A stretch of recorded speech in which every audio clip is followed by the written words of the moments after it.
ഈ പിശാചെന്ന് പറയുന്നത് ചതിയനാണ് മനുഷ്യരെ. അവനെല്ലാവരെയും കൈവിട്ട് കളയുന്നവനാണ്. അല്ലയല്ലാത്തവരോട് തേടിയ ആളുകൾ അവരുടെ ആരാധ്യന്മാരോട് ശണ്ട കൂടുന്ന ലോകമാണ്. ഈസാ നബിയെ വിളിച്ചവരോട്, മുഹ്യിദ്ദീൻ ശൈഖിനെ വിളിച്ചവരോട്, ബദരീങ്ങളെ വിളിച്ചവരോട്, മഖബറുകളിൽ അന്തിയുറങ്ങുന്ന മഹാന്മാരാകട്ടെ അല്ലാത്തവരാകട്ടെ അങ്ങനെയുള്ളവരെയൊക്കെ വിളിച്ചവരോട് അതേ തർക്കം കൂടുന്ന ലോകമാണ്. അതേ പ്രിയപ്പെട്ടവരെ, പരലോകം അവരെല്ലാവരും കൈവടിയുകയാണ്.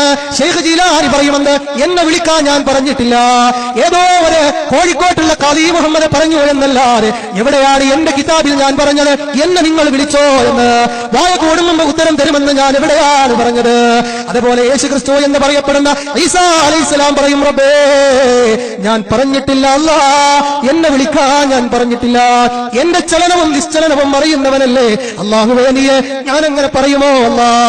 ഹബീബ് മുഹമ്മദ് മുസ്തഫ സല്ലല്ലാഹു അലൈഹി വസല്ലമയും പറയും, റബ്ബേ ആ തൗഹീദ് പറഞ്ഞതിന്റെ പേരിലല്ലേ ചീഞ്ഞളിഞ്ഞ കുടൽമാലകൾ എന്റെ കഴുത്തിൽ വീണത്, ശഅബി താലിബിന്റെ മലയോരങ്ങളിൽ ഗറാവോ ചെയ്തതിന്റെ പേരിലല്ലേ സഖീഫ് എന്ന് പറയുന്ന ത്വായിഫിലുള്ള ഗോത്രത്തിലേക്ക് പോയപ്പോ കല്ലെറിഞ്ഞാട്ടിയിട്ട് തോട്ടങ്ങളിൽ നിന്ന് തോട്ടങ്ങളിലേക്ക് രക്തമൊലിച്ച് ഞാൻ ഓടിയത് ഈ തൗഹീദ് പറഞ്ഞതിന്റെ പേരിലല്ലേ?